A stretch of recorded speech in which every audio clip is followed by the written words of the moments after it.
¿Qué pasa? ¿Tienes examen de historia del arte y no has empezado a estudiar, Pues no te preocupes, porque ha llegado el historiador para ayudarte. Continuando con las distintas corrientes artísticas y avanzando en el tiempo, nos topamos con un estilo que cambiaría el concepto de la arquitectura.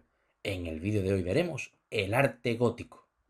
Nos situamos a mediados del siglo XII, años en los que empieza a desarrollarse el que conocemos como arte gótico y que abarcará hasta el surgimiento del Renacimiento en el siglo XVI.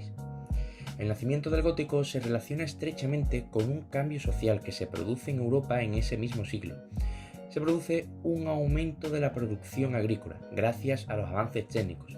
Esto crea excedentes agrarios que fomentan a su vez el comercio y favoreciendo la actividad urbana y comercial, que convertirían a las ciudades en potentes focos culturales. En las ciudades se van formando gremios y burgos, también favorecidos por la finalización de las cruzadas ya en el siglo XII, que permitió el comercio y viaje seguro entre ciudades. Aparece una burguesía urbana que desarrollará el arte con mayor realismo y naturalismo, aunque claro está, el edificio por excelencia de este periodo continúa siendo la catedral. Aun así, con el desarrollo de una arquitectura civil se incrementa la construcción de palacios y edificios municipales como ayuntamientos y lonjas. Si el románico, como ya vimos en el vídeo anterior, era esencialmente agrario, feudal y monástico, el gótico se desarrolla en las ciudades, las cuales crecen sin parar. Teniendo su germen en París, el gótico pronto se extendería por toda Europa occidental, dividiéndose en tres periodos.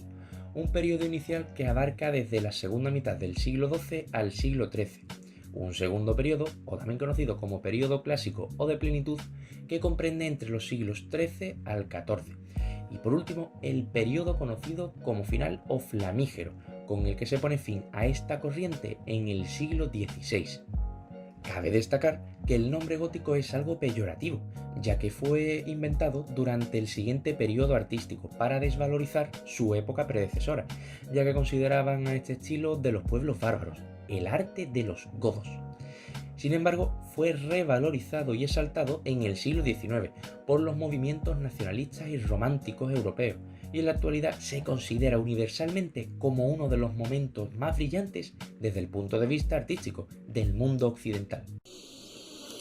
¡Huele a historia! Centrándonos en la arquitectura, aunque el gótico sucede en el tiempo al románico, son en origen totalmente opuestos. Con el gótico se produce una de las más radicales rupturas estilísticas que ha conocido la arquitectura occidental. Esta tenía una serie de características básicas, similares en todas sus construcciones. Las edificaciones se realizaban principalmente en piedra, caracterizándose además por la utilización del arco apuntado u ojival, la bóveda de crucería y el arbotantes. El arco apuntado es mucho más dinámico que el de medio punto románico, ya que este permite alcanzar una considerable altura. La bóveda de crucería es más ligera que la bóveda de arista románica. Esta se forma por el cruce de dos arcos apuntados en un punto central, llamado clave. Estos arcos descargan su peso en 4 puntos, que coinciden con los ángulos de la bóveda. Por otro lado, tenemos los arbotantes, que serían con diferencia el que daría un antes y un después a la arquitectura. Gracias a estos, el peso de los techos y cúpulas no recaen sobre las paredes, que hasta aquel entonces eran las que sustentaban la totalidad del peso con inmensos muros. Gracias a los arbotantes, los pilares se sitúan al exterior de las iglesias, lo que provoca que no haga falta utilizar tanto muro para sustentar el peso y dejar así espacio para grandes ventanales. Estos grandes ventanales con vidrieras son los que indudablemente nos harán distinguir una iglesia gótica de una de época anterior. Las vidrieras cumplían una triple función. Protegían del frío, creaban una luz coloreada y un espacio espiritual en el interior de la catedral, y simbolizaban la luz divina.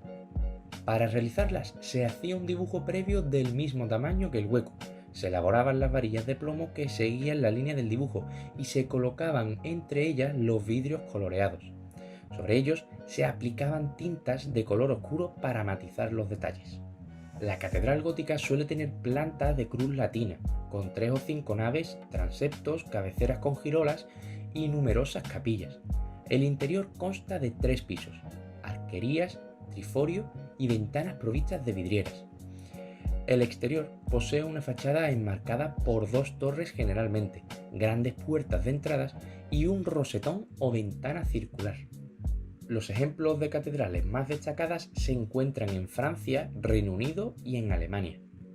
En Francia, por ejemplo, tenemos Notre Dame de París, Chartres, Reims y Laon. En Reino Unido, Salisbury. Y en Alemania, la Catedral de Colonia. Por su parte, si nos fijamos ahora en la escultura, vemos cómo se demuestra cierto interés por la belleza, el movimiento y la expresión de los sentimientos dramáticos o de ternura. La escultura monumental se sitúa sobre todo en las fachadas, en particular en las portadas y los capiteles de las catedrales. Pero ahora, en comparación con el románico, la figura se independiza del marco.